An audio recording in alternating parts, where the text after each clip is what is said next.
Welcome everyone back to weekly weather updates, and in today's video we can have a look at the latest from the live radar. Then we'll run through the UKMO Operational Run, have a look at the precipitation and temperature over the next 5 days, and then we'll have a look at the longer term, looking at the GFS, ECMWF and the Ensembles, as it does look like it's going to be quite unsettled over the next 5 to 7 days. But as we head into early July, there are signals within some of the operational models and some of the ensemble members that high pressure could properly build in from the south. We've got these low pressures trying to run in from the north, but in these scenarios, high pressure holds on in the south, and we could be going very warm and dry. But there is a big split. There's a lot of uncertainty with that, so we can't say with too much certainty at this stage, but there definitely has been a little bit of a trend towards that, around that 7 to 10 day time frame of something more in line with sort of traditional summer conditions, sort of mid to high 20s, bone dry conditions, especially in the south. So do remember, if you enjoy my videos, make sure to like and subscribe, and remember to follow me on Twitter as well, the link's in the description. So, as we can see on the live radar at the moment, we've got heavy rain pushing in. Now, I'm recording this around 11 AM in the morning, so it's a few hours before you're going to be seeing this video. So this weather front will be moving in. It does look like it will fragment, as it does, not disintegrate, but fragment into more patchy rain. Still some heavier bursts within it, but there will still be plenty of showers around. So if you are on the western side of the British Isles today, you're going to be getting showers and you're going to be seeing rain. We can already see as of late morning, we can see these heavy showers starting to break out once again across southwestern parts. We saw quite a few thunderstorms through the west. Nothing crazy, but very heavy rain, some of them moving through quite quickly, and some frequent lightning. But they are, popping up and disintegrating very quickly, so it's very difficult to forecast. But in this general area, West Midlands, down through southwest England, even further eastwards today, could see some heavy thundery showers. And again, across parts of Ireland and Northern Ireland, towards the centre of this little cut-off low, you can see this hook of the weather front just towards the centre of the cut-off low, which is around Northern Ireland, just to the north of Northern Ireland at the moment. We're going to be seeing some very heavy thundery showers as well. We're just going to see this pattern continue over the coming days. Again, best weather further eastwards and southwards as well. So, if we do also have a look at those 2 metre temperatures, again, it's 11 AM, so they're not going to be anywhere near their peak yet, but you can see generally still warmest in the east, cooler further westwards, more blues and lighter yellows there, more oranges further eastwards, and again, it could get up into the low to mid 20s again today, maybe 22 to 24 degrees in the far east, further westwards, again, cool under these showers, precipitation as well, and whenever we see some thundery weather, some very heavy rain, it's going to bring those temperatures down really low as well, get evaporative cooling, so locally, temperatures could be quite cold today for some under this persistent rain. So if we do now have a look at what the UKMO Operational Run is showing over the next 5 days or so, now you can see that heavy rain spreading at the moment. It does fragment, as I said, but we've got loads of showers pushing in the west again. Could be heavy and thundery, and it does look like they will pick up once again through the early hours or late this evening into early hours of Monday. Very heavy thundery rain pushing eastwards, and by around midday they're going to be much further eastwards than we've been seeing over the last day or so, and you can see some very heavy thundery weather in the east. Again, hit and miss. You can see they are very small pop-up storms. They are in sort of an area, so within this area you're likely to see some rain, but whether you see the heavy thundery weather is big. There's big uncertainty with that, of course. It's very difficult to forecast the exact positioning of these small cells that can be only a few miles in width. So yeah, very difficult. But you can see further westwards, it's actually not too bad through Monday afternoon. A bit drier. Some sunshine across parts of Wales, West Midlands, through northwest England, and the far southwest. Could be a pretty decent evening there, and temperatures most likely would get around that 20-degree mark with that sunshine. But you can see out to the west another weather front approaching, and that's another low pressure system. And you can see it does spread in, and by Tuesday morning, those areas in the west that were seeing nice, pleasant conditions are back towards the cloudy, rainy, cool conditions. And again, heavy rain pushing in on weather front, then heavy thundery showers behind it. As we head through to Wednesday, again, it's a day of sunshine and showers, especially further westwards. That persistent rain band does move eastwards, does fragment, turns just to some thicker cloud and some sort of on and off rain. So further eastwards, not looking too great on Wednesday as I said, on and off rain further westwards, sunshine, but showers and thundery weather again. And we see this on Thursday again. A lot of heavy thundery rain across Northern Ireland, Western Scotland could be really, really horrible there. And elsewhere, just loads and loads of showers. And this pattern just continues. But as I said, longer term, 7 to 10 day time frame, that's where we could see some warmer high pressure build in. Now, one thing I must say with these 2 meter temperatures that we're going to be looking at now, they are very much subjective to precipitation. If you see these showers, those temperatures are going to be lower. If you avoid these showers, the temperatures are going to be a few degrees higher. That's just how this does play out. So these temperatures showing on the chart are the rough ballpark. If you're in an area in the west where this model has got you seeing loads of showers at the moment, in reality you see less showers, your temperature is most likely to be higher. But if you are seeing warmer conditions on here, but you see more showers than initially forecasted, then those temperatures will be lower. That's one caveat we have to see here. And you can see 20 to 23 degrees further eastwards, cooler further westwards. And if we head through to Monday afternoon, again, those temperatures further westwards recovering around 20 degrees or so, and the far east of East Anglia maybe 22 degrees. But yeah, West Midlands, Southwest England to Northwest, a lot better. But that's going to be dropping once again for Tuesday. So those temperatures lower again, back in the west, back towards the mid to high teens, further eastwards, low 20s. And again, through Wednesday, you see a bit of a split again. You see through that London area up towards northeast England, through central southern England, a slither of mid to high teens, and that's where we've got that thicker cloud and heavier precipitation through Wednesday. To the east of that, 25 degrees. To the west of that, 20 to 23 degrees, but sunshine and showers.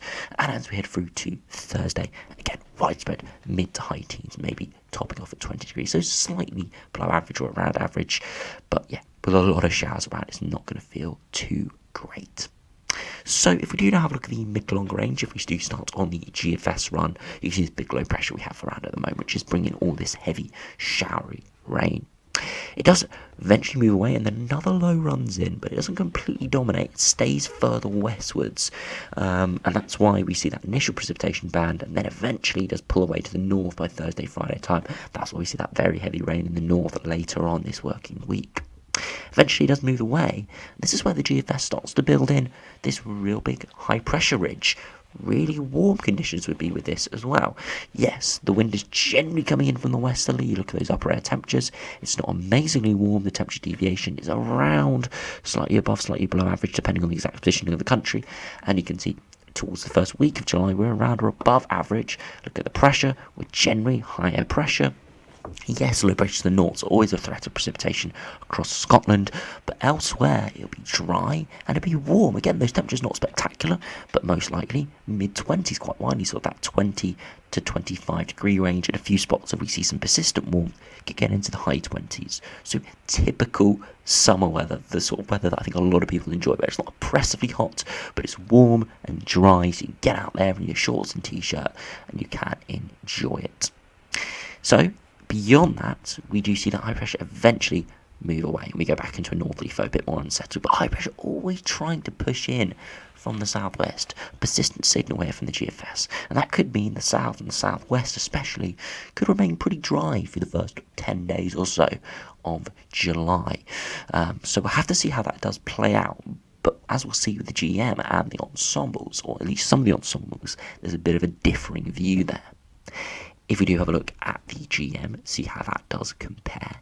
Again, low pressure running in again, sort of disintegrating away, but not moving to our north, staying over the top of us. As that high pressure doesn't build in, we just stay low pressure dominated to day 10. That Azores high never moves in.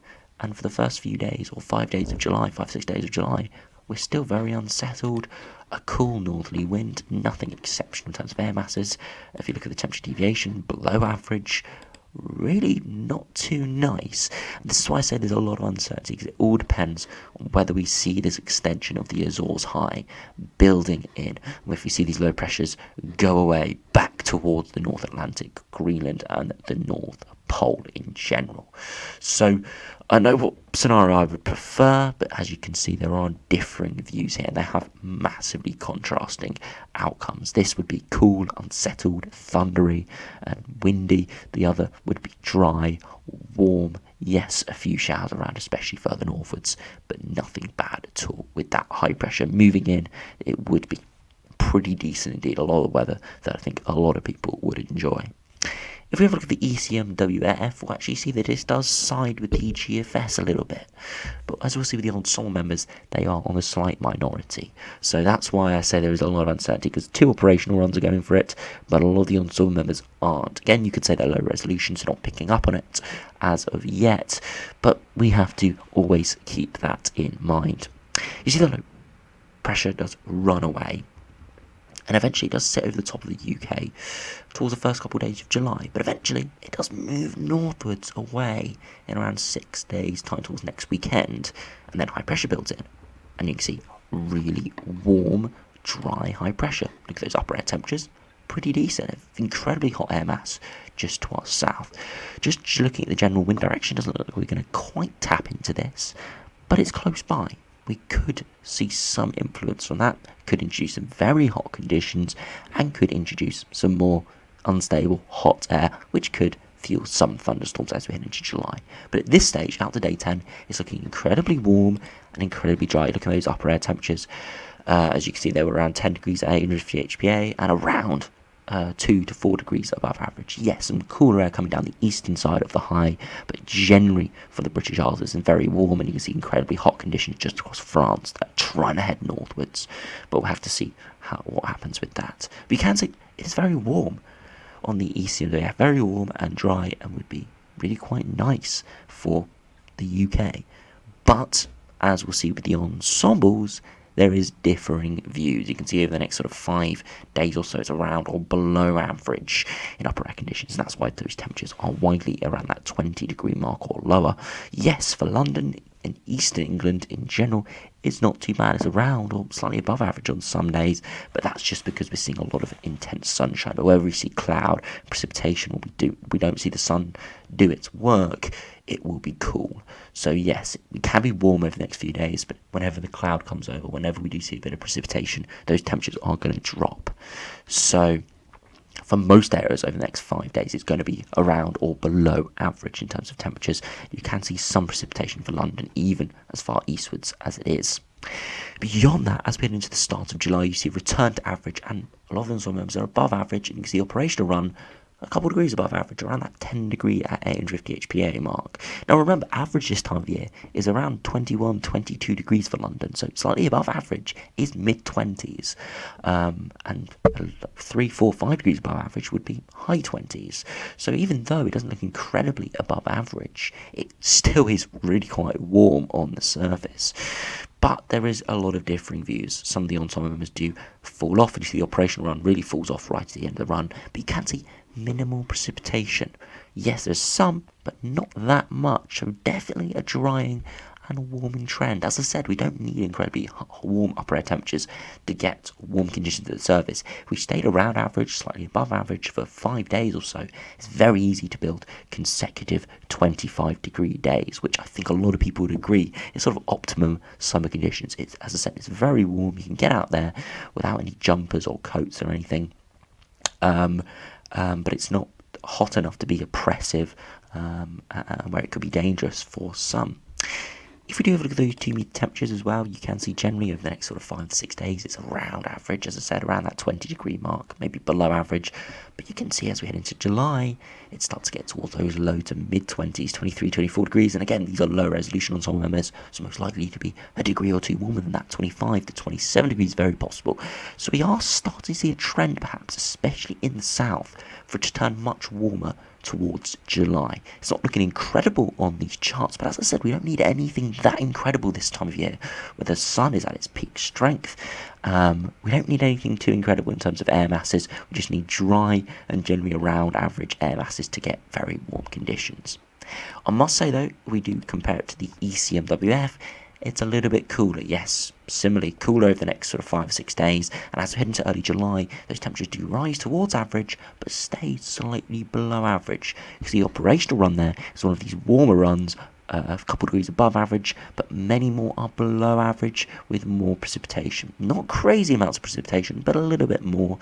Yeah, we do have to take into account the 50 ensemble members, but there is slightly more precipitation here and more cooler ensemble runs. So ECMWF Run going slightly on the cooler trend here, but we'll have to see exactly how it does play out.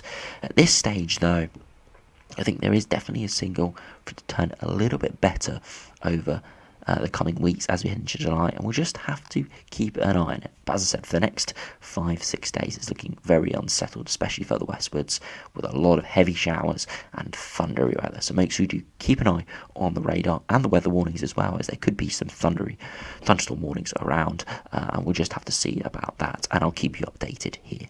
So anyway, thanks for watching, hope you enjoyed, subscribe if you're new, and I'll see you again for another video soon.